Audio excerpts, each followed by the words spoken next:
DD किसान, बदलते भारत की शान। डीडी किसान, बदलते भारत की शान।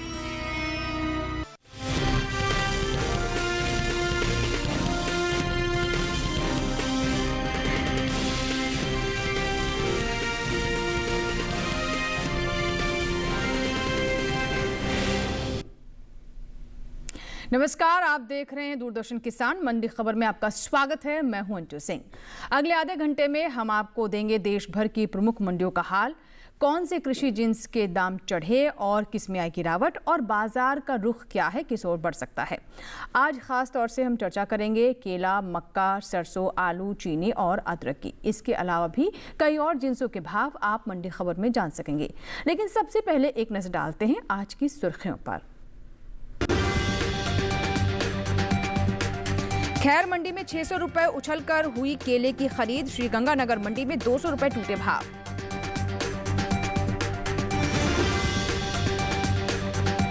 ज्यादातर मंडियों में उठापटक के साथ हुए मक्का के सौदे। दाहोद मंडी में दर्ज हुई 100 रुपए की गिरावट।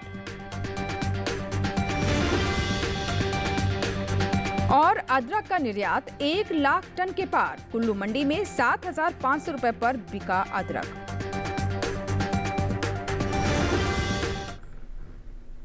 और सबसे पहले हम बात करते हैं केले की। कृषि उपज मंडियों में गुरुवार को केले की आवक ठीक ठाक रही, लेकिन इसके दामों में हलचल दिखाई दी। देश के कई मंडियों में केले के भाव चढ़े तो कुछ जगहों पर इसके सौदे टूटे भी और कहीं कहीं पर भाव स्थिर रहे। केले के बाजार पर देखिए ये रिपोर्ट। गुरुवार को कृषि उपज मंडियों में केले की आवक सामान्य रही। 26 सितंबर को इसके भाव में तेजी का रुख रहा, जबकि कुछ मंडियों में भाव गिरे तो कुछ में केले का कारोबार बिना किसी फेरबदल के साथ हुआ। इसके हाजिर भाव की बात करें तो एग्मार्कनेट के मुताबिक उत्तर प्रदेश की खैर मंडी में केले के सौदों में बढ़त देखने को मिली। 24 सितंबर को इसका भाव रहा 1600 रुपए, जो कि 25 सितंबर को 600 रुपए उछलकर 2200 रुपए हो गया। केरल की पुलपल्ली मंडी में भी केले का कारोबार मजबूती के साथ हुआ। यहाँ 24 सितंबर को केले की खरीद 2900 रुपए पर हुई। 25 सितंबर को यहाँ इसका भाव 400 रुपए बढ़कर 3300 रुपए हो गया। जबकि पंजाब की गढ़शंकर मंडी में इस दौरान केले के सौदे स्थिर भाव पर हुए। यहाँ दोनों दिन यानी 24 और 25 सितंबर को केला बिना किसी फेरबदल के 3300 रुपए पर बिका। वहीं राजस्थान की श्री गंगानगर मंडी में 25 सितंबर को केले का कारोबार 200 रुपए टूटकर 2900 रुपए से 2700 रुपए पर हुआ। बता दें कि भारत दुनिया का सबसे ज्यादा केले की पैदावार करने वाला देश है। बावजूद इसके भारत बड़ी मात्रा में केले का निर्यात वैश्विक बाजार में नहीं करता। वैश्विक बाजार में भारतीय केले के निर्यात का हिस्सा केवल 1% है, जबकि विश्व स्तर पर 35.36 मिलियन मीट्रिक टन केले की पैदावार में देश की हिस्सेदारी 26.45% है। वित्तीय वर्ष 2022-23 में भारत ने 176 मिलियन अमेरिकी डॉलर के केले का निर्यात किया, जो सिर्फ 0.36 मिलियन मीट्रिक टन के बराबर है। वहीं आंध्र प्रदेश देश का एक ऐसा राज्य है जहां केले की सबसे ज्यादा पैदावार देखने को मिलती है। यहाँ की मुख्य फसल केला है। इसके बाद महाराष्ट्र, कर्नाटक, तमिलनाडु और उत्तर प्रदेश का नंबर आता है, जहां केले की खेती बड़े पैमाने पर होती है। ये 5 राज्य ऐसे हैं जिन्होंने वित्त वर्ष 2022-23 में केले की कुल पैदावार में लगभग 67% का योगदान दिया था। भारत से रूस प्रमुख रूप से केले का आयात करता है। इससे पहले रूस लैटिन अमेरिका में इक्वाडोर से केले का आयात करता था। अगले 5 वर्षों में भारत से केले के निर्यात में 1 बिलियन अमेरिकी डॉलर का लक्ष्य हासिल करने की उम्मीद है, जिससे किसानों की आय में वृद्धि होगी। साथ ही केले की खेती से जुड़े 25,000 से अधिक किसानों की आजीविका में सुधार होगा। और आइए बाजार के जानकार साहिल गोयल जी से बात करते हैं केले के बारे में। साहिल जी, स्वागत है आपका मंडी खबर में। केले के भाव की बात करें तो क्या अनुमान लग रहा है, बाजार की स्थिति क्या हो सकती है? जी बिल्कुल, देखिए अगर हम केले के कारोबारी आंकड़ों पर नजर डालते हैं तो बाजारों के अंदर हमें मिले जुले से रुख देखने को मिल रहे हैं। हालांकि कुछ मंडियों के अंदर बिकवाली के साथ भी कारोबार होता हुआ दिखाई दिया है। घरेलू स्तर पर उत्पादन क्षमता पिछले वर्ष के मुकाबले सुधरती हुई दिखाई दी है, लेकिन पिछले 2-3 सप्ताह के दौरान घरेलू मांग में कमी आती हुई दिखाई दी है। इसी के कारण जो है भावों पर हमें दबाव पड़ता हुआ दिखाई दिया है और कुछ मंडियों में नरमी के साथ ही कारोबार होता हुआ दिखाई दिया है। आगे फेस्टिवल सीजन के दौरान घरेलू व अंतर्राष्ट्रीय मांग के अंदर थोड़ी बहुत वृद्धि की उम्मीद जताई जा रही है। उत्पादन क्षमता भी पिछले वर्ष के मुकाबले सुधरता हुआ दिखाई दिया है। इसलिए इन सभी फैक्टर्स को ध्यान में रखते हुए केले के अंदर एक आंशिक तेजी की जा सकती है। इसलिए सितंबर और अक्टूबर के अंदर 40 से 50 रुपए तक की एक आंशिक तेजी की उम्मीद कर सकते हैं। बिल्कुल, तो जैसा कि आप बता रहे हैं कि आंशिक तेजी का यहाँ पर अनुमान है और जिसका लाभ हमारे किसान निश्चित तौर पर ले सकते हैं। साहिल जी, आप हमारे साथ बने रहें। फिलहाल अब बढ़ते हैं आगे और अब बात करते हैं पपीता की। देखते हैं देश की विभिन्न मंडियों में पपीते के भाव क्या रहे। गुजरात की पोरबंदर मंडी में पपीते का भाव रहा 2500 रुपये और वहीं अगर हम हिमाचल प्रदेश की कांगड़ा मंडी की बात करें तो यहाँ भाव रहा 3700 रुपये। पंजाब की गढ़शंकर मंडी में भाव रहा 3200 रुपये। उत्तर प्रदेश की आगरा मंडी में भाव रहा 3000 रुपये। यहाँ पर ये भी बताते चले कि सभी भाव आवक और गुणवत्ता के अनुसार है। बढ़ते आगे और अब बात करते हैं मक्का की। गुरुवार को ज्यादातर कृषि उपज मंडियों में मक्का के सौदे उठापटक के साथ हुए। अलीगंज और लखीमपुर मंडी में बढ़त रही, जबकि दाहोद और फैजाबाद मंडी में कमजोरी देखने को मिली। मक्का के कारोबार पर आइए देखते हैं ये रिपोर्ट। कृषि उपज मंडियों में इन दिनों मक्का की आवक सामान्य बनी हुई है। गुरुवार को मक्का का कारोबार उतार चढ़ाव के साथ हुआ। एग्मार्कनेट के मुताबिक उत्तर प्रदेश की अलीगंज मंडी में मक्का का कारोबार तेज भाव पर हुआ। यहाँ 24 सितंबर को मक्का का भाव 1905 रुपए था। 25 सितंबर को इसमें 45 रुपए की बढ़त हुई और भाव 1950 रुपए हो गया। उत्तर प्रदेश की लखीमपुर मंडी में भी मक्का के सौदों में बढ़त देखने को मिली। 24 सितंबर को मक्का का भाव रहा 2160 रुपए, जो 25 सितंबर को 20 रुपए चढ़कर 2180 रुपए क्विंटल हो गया। वहीं गुजरात की दाहोद मंडी में मक्का का कारोबार नरमी के साथ हुआ। यहाँ 24 सितंबर को मक्का का भाव 2400 रुपए था। 25 सितंबर को इसमें 100 रुपए की सुस्ती आई और भाव 2300 रुपए रह गया। उत्तर प्रदेश की फैजाबाद मंडी की बात करें तो यहाँ भी मक्का की खरीद कमजोरी के साथ हुई। यहाँ 24 सितंबर को मक्का का भाव था 2325 रुपए, जो कि 25 सितंबर को 25 रुपए लुढ़क कर 2300 रुपए क्विंटल रह गया। इस साल घरेलू स्तर पर कुल मक्का की पैदावार में बढ़त देखने को मिल सकती है। कृषि मंत्रालय की ओर से जारी तीसरे अग्रिम अनुमान के मुताबिक साल 2024-25 के दौरान देश में कुल मक्का की उपज 422,81,000 टन होने का अनुमान जताया गया है, जो पिछले साल की 376,65,000 टन की पैदावार की तुलना में करीब 46,16,000 टन कम है। भारत मक्का उत्पादन में दुनिया का 5वां सबसे बड़ा देश है, लेकिन निर्यात की रैंकिंग में 14वें स्थान पर है। कर्नाटक, मध्य प्रदेश, बिहार, तमिलनाडु, तेलंगाना, महाराष्ट्र, आंध्र प्रदेश जैसे राज्य मक्का उत्पादन के बड़े केंद्र हैं।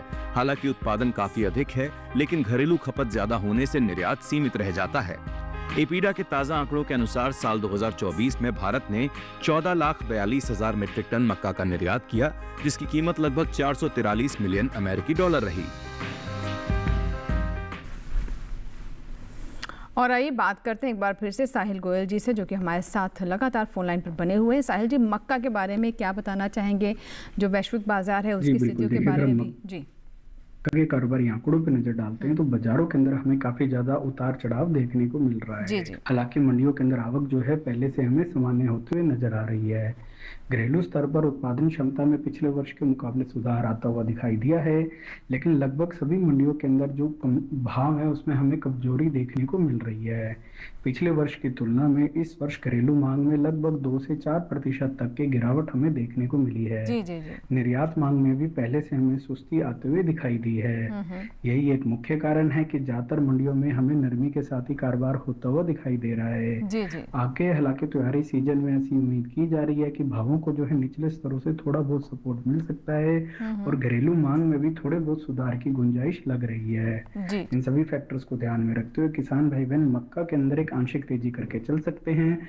सितंबर और अक्टूबर के अंदर हमें 50 से 70 रुपए तक की एक आंशिक तेजी की उम्मीद लग रही है।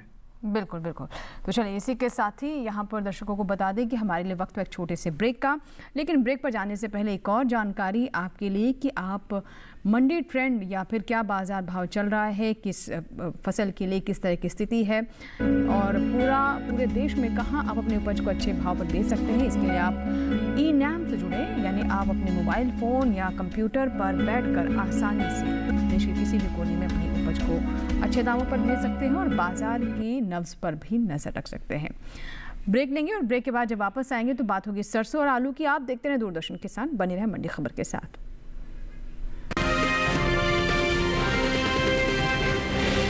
golden opportunity for those making outstanding contributions to animal husbandry. The National Gopal Ratna Award 2025 will honor dairy farmers, AI technicians and dairy cooperative societies nationwide for adopting innovative technological practices. Selections will be made in 3 categories: dairy farmer, dairy cooperative and AI technician. Special awards will be given to winners from the Northeast region and Himalayan states in each category to encourage and promote dairy development activities. Apply now. The application window is open from August 15 to September 30th, 2025. Visit www.awards.gov.in or your nearest common service center to submit your nomination. Celebrate your hard work with a national award.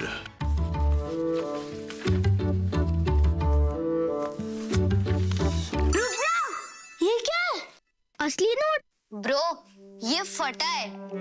सुन, कते फटे पुराने note को bank branch में exchange कर सकते हैं। Wow, नया note मिलेगा? हाँ, जिससे तू हमें पिज्जा पार्टी देगा। RBI कहता है स्मार्ट बनो, कूल रहो।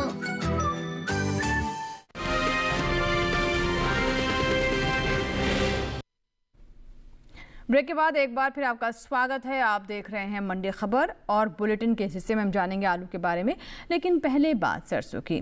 गुरुवार को ज्यादातर कृषि उपज मंडियों में सरसों की आवक सामान्य देखने को मिली। भाव की बात करें तो एगमार्क नेट के मुताबिक उत्तर प्रदेश की फैजाबाद मंडी में सरसों का भाव रहा 6,700 रुपए। उत्तर प्रदेश की लखीमपुर मंडी में सरसों के सौदे 6,620 रुपए पर हुए। राजस्थान की लालसोट मंडी में सरसों 6,775 रुपए पर बिकी। गुजरात की राजकोट मंडी में भाव रहा 6,150 रुपए। सही भाव आप टेलीविजन स्क्रीन पर देख सकते हैं। वही बात सरसों की पैदावार की करें तो कृषि मंत्रालय की ओर से जारी तीसरे अग्रिम अनुमान के मुताबिक साल 2024-25 के दौरान 126,06,000 टन रबी सरसों पैदा हो सकती है, जबकि पिछले सीजन की पैदावार 132,59,000 टन थी। कृषि मंत्रालय की ओर से जारी तीसरे अग्रिम अनुमान के मुताबिक 2024-25 के दौरान कुल खरीफ तिलहन की पैदावार 277,90,000 टन हो सकती है, जो पिछले साल की तुलना में ज्यादा है। आपको बता दें कि बीते साल तिलहनी फसलों की उपज 241,62,000 टन रही थी।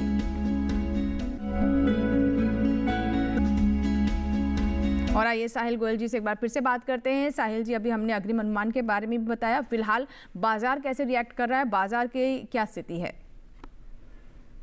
जी बिल्कुल, देखिए अगर हम सरसों के कारोबारी आंकड़ों पर नजर डालते हैं तो सरसों के फंडामेंटल पहले से हमें मजबूत होते हुए दिखाई दे रहे हैं।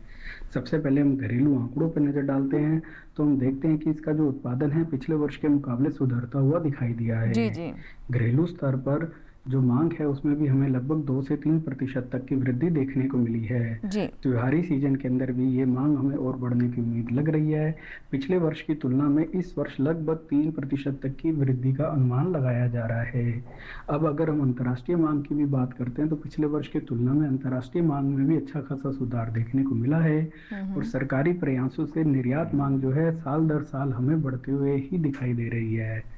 इन सभी फैक्टर्स को ध्यान में रखते हुए किसान भाई बहन सरसों में तेजी करके चलें।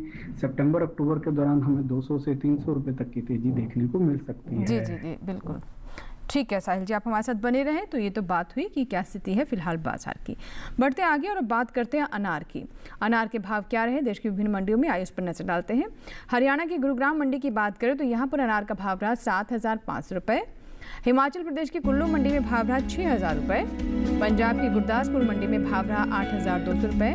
उत्तर प्रदेश की लखनऊ मंडी में भाव रहा 6,640 रुपये। सही भाव आप स्क्रीन पर देख सकते हैं। अब बात आलू की। गुरुवार को मंडियों में आलू की आवक सामान्य रही। वहीं इसके भाव की बात करें तो एगमार्क नेट के अनुसार हरियाणा की गुरुग्राम मंडी में आलू का भाव रहा 1,200 रुपये। पंजाब की दोराहा मंडी में आलू की खरीद 1,000 रुपये पर हुई। राजस्थान की श्री गंगानगर मंडी में आलू 1,000 रुपये में बिका। वहीं उत्तर प्रदेश की फतेहपुर मंडी में आलू के सौदे 960 रुपये पर हुए। आलू की उपज पर नजर डालें तो साल 2023-24 के दौरान आलू की पैदावार लगभग 570,54,000 टन रही थी, जबकि इस साल यानी साल 2024-25 के दौरान आलू की कुल पैदावार 601,75,000 टन के पार जा सकती है। यानी इस साल आलू की पैदावार में 31,21,000 टन की बढ़त देखने को मिल सकती है, जिसका असर आलू के बाजार भाव पर पड़ सकता है। वहीं कुल बागवानी फसलों की पैदावार को देखें तो कुछ समय पहले ही कृषि एवं किसान कल्याण विभाग ने विभिन्न बागवानी फसलों के क्षेत्रफल और पैदावार को लेकर दूसरे अग्रिम अनुमान को जारी किया है, जिसके मुताबिक देश में साल 2024-25 में बागवानी फसलों का उत्पादन लगभग 3677.24 लाख टन होने का अनुमान है।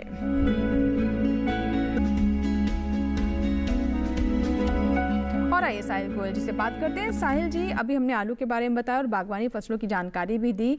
फिलहाल बाजार पर क्या प्रभाव है, क्या असर दिखाई दे रहा है और आने वाले समय में किस तरह की संभावना है किसानों के लिए? जी बिल्कुल, देखिए अगर हम आलू के कारोबारी आंकड़ों पर नजर डालते हैं तो बाजारों के अंदर हमें मिले जुले से रुख देखने को मिले हैं। हालांकि मंडियों के अंदर जो आवक है वो पहले से हमें सामान्य होते हुए नजर आ रही है। घरेलू स्तर पर उत्पादन जो है पिछले वर्ष के मुकाबले सुधरता हुआ दिखाई दिया है। और घरेलू मांग में पिछले वर्ष की तुलना में लगभग 1.5 से 2% तक का सुधार भी आता हुआ दिखाई दिया है। आगे फेस्टिवल सीजन के अंदर ये जो घरेलू मांग है उसमें लगभग 2% तक की वृद्धि का और अनुमान भी लगाया जा रहा है। जैसे जैसे नई फसल बाजार में हमें आती हुई दिखाई देगी वैसे वैसे हमें इसके भावों में भी थोड़ी बहुत वृद्धि आना लग रहा है। इन सभी फैक्टर्स को ध्यान में रखते हुए किसान भाई बहन आलू के अंदर तेजी करके चल सकते हैं। फिलहाल अगर मैं सितंबर अक्टूबर की बात करता हूं तो वहां पे मुझे 70 से 100 रुपए तक की तेजी अनुमानित लग रही है। लेकिन अगर किसान भंडारण क्षमता रखेंगे 6 से 8 महीने का इंतजार कर सकते हैं तो ये तेजी बढ़कर जो है 150 से 250 रुपए के आसपास भी देखने को मिल सकती है। बिल्कुल बिल्कुल बिल्कुल, तो तेजी का हमारे किसान लाभ ले सकते हैं। और संकेत क्या है बाजार से, ये भी अभी आपने साहिल गोयल जी से जाना। सर हमारे साथ बने रहे। फिलहाल बढ़ते हैं आगे और करेला की बात करते हैं। करेले की बात करें तो गुजरात की सूरत मंडी में करेले का भाव रहा 3000 रुपये, हरियाणा की गुरुग्राम मंडी में भाव रहा 2000 रुपये, राजस्थान की जयपुर मंडी में भाव रहा 2000 रुपये, उत्तर प्रदेश की आजमगढ़ मंडी में आप देख सकते हैं भाव रहे 2400 रुपये। और फिलहाल इसी के साथ ही यहाँ वक्त हुआ एक और छोटे से ब्रेक का। आगे जानेंगे चीनी और अदरक का हाल। आप बने रहे हमारे साथ, लेकिन उससे पहले एक बार फिर से आपको याद दिला दें कि आप ई-नैम पर जा सकते हैं और मंडियों का पूरा ट्रेंड जान सकते हैं, कहाँ क्या भाव है ये भी समझ सकते हैं और उसी के अनुसार अपनी योजना बना सकते हैं कि आपको अपनी उपज कहाँ भेजनी है। बहुत ही सहूलियत भरा एक प्लेटफॉर्म है जिसे बहुत ही आसानी से आप कभी भी कहीं भी बैठकर इस्तेमाल कर सकते हैं। तो फिलहाल छोटा सा ब्रेक, कहीं मत जाएगा।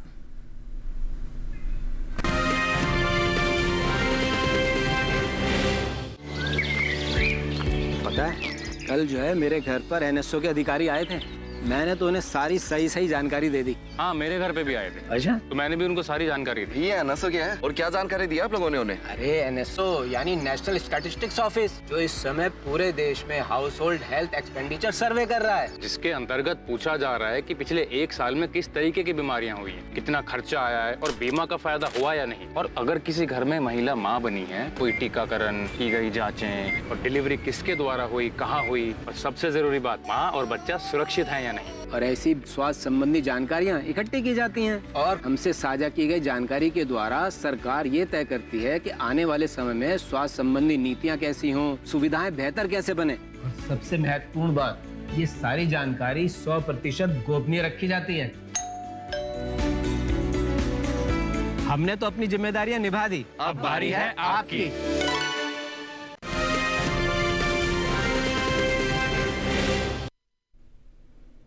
ब्रेक के बाद एक बार फिर आपका स्वागत है। आप देख रहे हैं मंडी खबर और इस भाग में हम बात करेंगे चीनी की स्थिति क्या है। तो आपको बता दें कि चीनी की स्थिति की बात करें तो उत्तर प्रदेश की ज़्यादातर मंडियों में चीनी की आवक देखने को मिल रही है।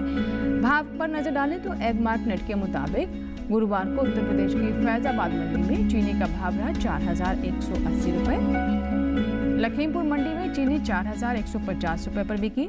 राजस्थान की जयपुर मंडी पर अब नजर डालते हैं जहां पर भाव रहा 4550 रुपये।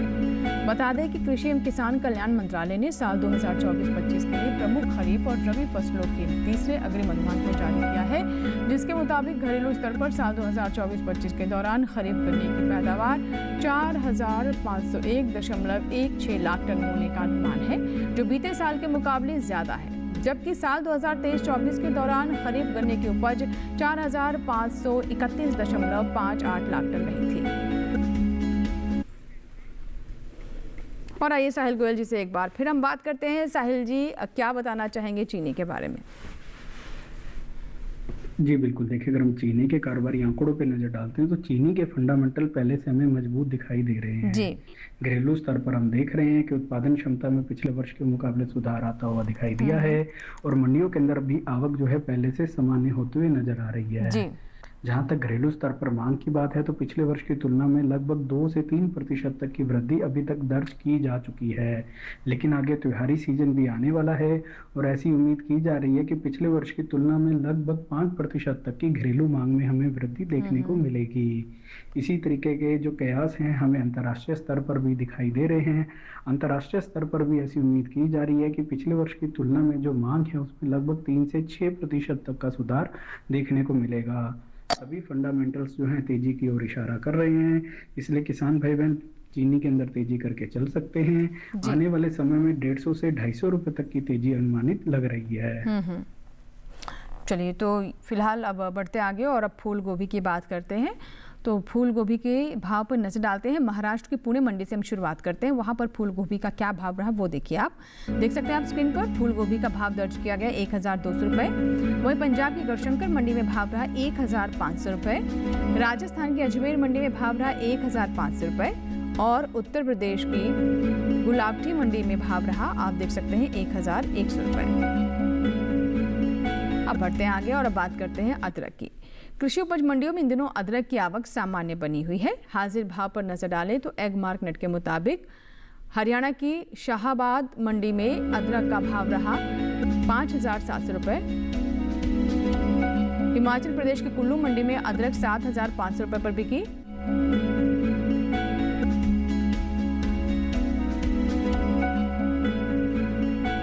तो अलग अलग मंडियों में अदरक के भाव क्या है इसके बारे में हम आपको जानकारी दे रहे हैं। हिमाचल प्रदेश की कुल्लू मंडी में अदरक का भाव रहा 7500 रुपये। पंजाब की दोराहा मंडी की बात करें तो यहाँ पर अदरक के सौदे 6500 रुपये पर हुए। अदरक के निर्यात पर नजर डालें तो विदेशी बाजार में भारतीय मसालों की लोकप्रियता तेजी से बढ़ रही है। भारतीय मसाला बोर्ड की ओर से जारी किए गए ताज़ा आंकड़ों के मुताबिक अदरक के निर्यात में इस साल इजाफा देखने को मिला है। साल 2023-24 के दौरान अदरक का निर्यात 60,833 मीट्रिक टन का हुआ था, जबकि साल 2024-25 के दौरान अदरक का निर्यात 1,31,360 टन का रहा। और आइए अब साहिल गोयल जी से अदरक पर बात करते हैं। साहिल जी, अदरक की बाजार की क्या स्थिति है? जी बिल्कुल, देखिए अगर हम अदरक के कारोबारी आंकड़ों पर नजर डालते हैं तो बाजारों के अंदर हमें मिले जुले से रुख देखने को मिल रहे हैं। कुछ मंडियों में आंशिक तेजी के साथ व कुछ मंडियों में सुस्ती के साथ भी कारोबार होता हुआ दिखाई दिया है। जी जी। जहां तक घरेलू स्तर पर आवक की बात है तो मंडियों के अंदर जो आवक है हमें पहले से सामान्य होते हुए नजर आ रही है। हालांकि पिछले वर्ष की तुलना में इस वर्ष मांग के अंदर हमें कुछ खास सुधार आता हुआ नहीं दिखाई दिया है। यही एक मुख्य कारण है कि कुछ मंडियों में हमें सुस्ती के साथ ही कारोबार होता हुआ दिखाई दिया। हालांकि अभी भी ऐसा अनुमान लगाया जा रहा है कि आने वाले 2 से 3 महीनों के दौरान घरेलू व अंतर्राष्ट्रीय मांग सुधर सकती है। इसीलिए किसान भाई बहनों को अदरक के अंदर तेजी में ही बने रहने की सलाह रहेगी। बिल्कुल, तो ये रही अदरक की बात और अदरक में तेज़ी का लाभ लें, ऐसा कहना है साहिल गोयल जी का। अब बढ़ते आगे और हरी मिर्च की बात कर लेते हैं। हरी मिर्च के भाव कैसे रहे तो गुजरात की सूरत मंडी से हम शुरुआत करते हैं, जहां पर आप देख सकते हैं कि हरी मिर्च का भाव रहा 1800 रुपये। पंजाब की गढ़शंकर मंडी में भाव रहा 2800 रुपये। राजस्थान की जयपुर मंडी में भाव दर्ज किया गया 2100 रुपये और उत्तर प्रदेश की खैर मंडी में भाव रहा 2400 रुपये। यहाँ पर एक बार फिर से बता दें कि सभी भाव आवक और गुणवत्ता के अनुसार है। और अब आज के लिए क्या है विशेषज्ञ की सलाह, आइए जानते हैं। जी बिल्कुल, मैं अपनी विशेष सलाह के दौरान किसान भाई बहनों को सरसों के ऊपर विशेष रूप से ध्यान देने की सलाह दूंगा। सरसों के घरेलू व अंतर्राष्ट्रीय फंडामेंटल पहले से हमें मजबूत होते हुए नजर आ रहे हैं। घरेलू स्तर पर उत्पादन क्षमता में भी पिछले वर्ष के मुकाबले सुधार आता हुआ दिखाई दिया है। इसके अलावा घरेलू व अंतर्राष्ट्रीय मांग के अंदर ऑन एन एवरेज लगभग 3 से 5% तक का सुधार देखने को मिला है। आगे फेस्टिवल सीजन के दौरान भी ये घरेलू मांग बढ़ने की उम्मीद जताई जा रही है। इसके अलावा सरकार के द्वारा भी काफ़ी ज़्यादा प्रयास किए जा रहे हैं, जिससे निर्यात मांग पिछले वर्ष की तुलना में हमें बढ़त के साथ ही आता हुआ दिखाई दे। इन सभी फैक्टर्स को ध्यान में रखते हुए किसान भाई बहन सरसों के अंदर तेजी करके चल सकते हैं। आने वाले समय में एक अच्छा मुनाफे का सौदा उनके लिए रहेगा। जी जी, बहुत बहुत शुक्रिया साहिल जी विशेष सलाह के लिए भी, और हमें पूरी उम्मीद है कि जो जानकारी आपने दी है उससे हमारे किसानों को काफ़ी लाभ होने वाला है। बहुत बहुत धन्यवाद। और आज के मंडी खबर में बस इतना ही। उम्मीद है कि किसानों को अपनी उपज का सही भाव लेने में मंडी खबर से मदद मिल रही होगी। आपको ये भी बता दें कि आप हमारा ये कार्यक्रम YouTube चैनल पर भी देख सकते हैं। इसके लिए टेलीविज़न स्क्रीन पर दिखाए जा रहे इस QR कोड को स्कैन करें और YouTube पर भी देखें हमारा कार्यक्रम मंडी खबर। फिलहाल लेते हैं विदा, नमस्कार। लेकिन आप देखते रहें दूरदर्शन किसान।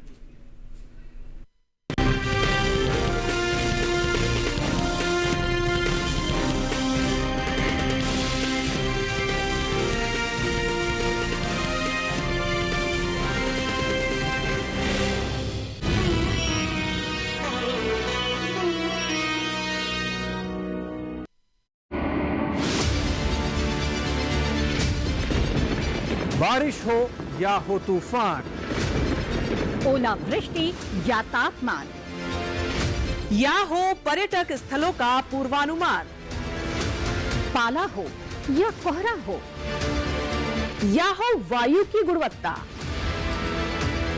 सबकी सटीक जानकारी, सबका सटीक विश्लेषण। देखिए हमारे साथ मौसम खबर में। मौसम खबर, देश के मौसम का सबसे तेज और सटीक विश्लेषण, रोजाना शाम 7:30 बजे DD किसान पर। मैं तो बालपन से ही प्रभु श्री राम की प्रतीक्षा कर रहा हूँ। मैं इनका जिस सेवक हूँ, मेरा जन्म ही प्रभु की सेवा के लिए हुआ है। प्रभु, मेरा स्वर्ग आपके चरणों में ही है। हनुमान, तुम्हारा स्थान मेरे चरणों में नहीं है, मेरे हृदय में है। बरसों बाद वो शुभ क्षण आया, बरसों बाद वो शुभ क्षण आया, भक्त और भगवान मिलाया। श्री राम, क्या ये आभूषण देवी सीता के? हाँ महाराज सुग्रीव, ये आभूषण मेरी सीता के हैं। सुग्रीव जी, ये आभूषण आपको कहाँ पर मिले? तो दुष्ट रावण कहाँ लेकर गया मेरी भाभी माँ को? रावण का विमान ऋषिमुख पर्वत के ऊपर से ही निकला था। कदाचित देवी सीता ने आप तक संदेश पहुंचाने के लिए ये वहां गिराई होंगी। माता सीता का संदेश आप तक पहुंच चुका है और आपका भी संदेश शीघ्र ही माता सीता तक पहुंच जाएगा। दुख का समय तो अब बस उस दुष्ट रावण के लिए आरंभ हो चुका है। काकभुषुंडी रामायण सोमवार से शुक्रवार शाम 7 बजे, पुनः प्रसारण सुबह 9 बजे DD नेशनल पर। देव, कल तुम मेरे ऑफिस आओगे? मैं इनकी आवाज सुनना चाहती हूँ। देव सर, प्लीज मुझसे बात कीजिए ना। ये देवांचल की प्रेम कथा सोमवार से शुक्रवार रात 9 बजे, पुनः प्रसारण सुबह 11:30 बजे DD नेशनल पर।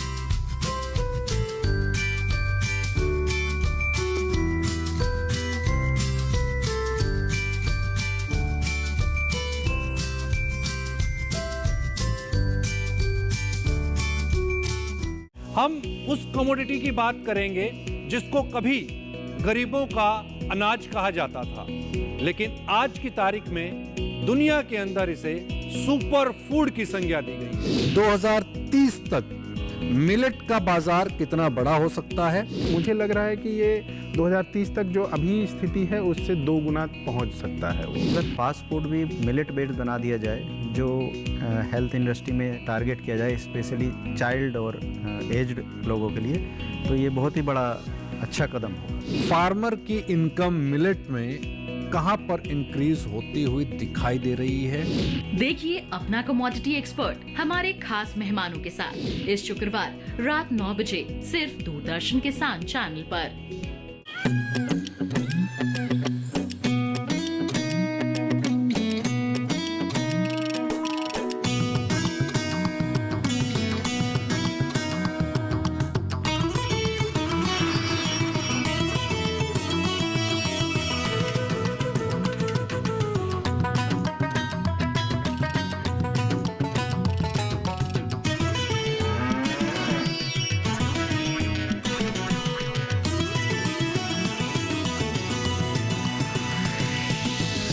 डीडी किसान, बदलते भारत की शान।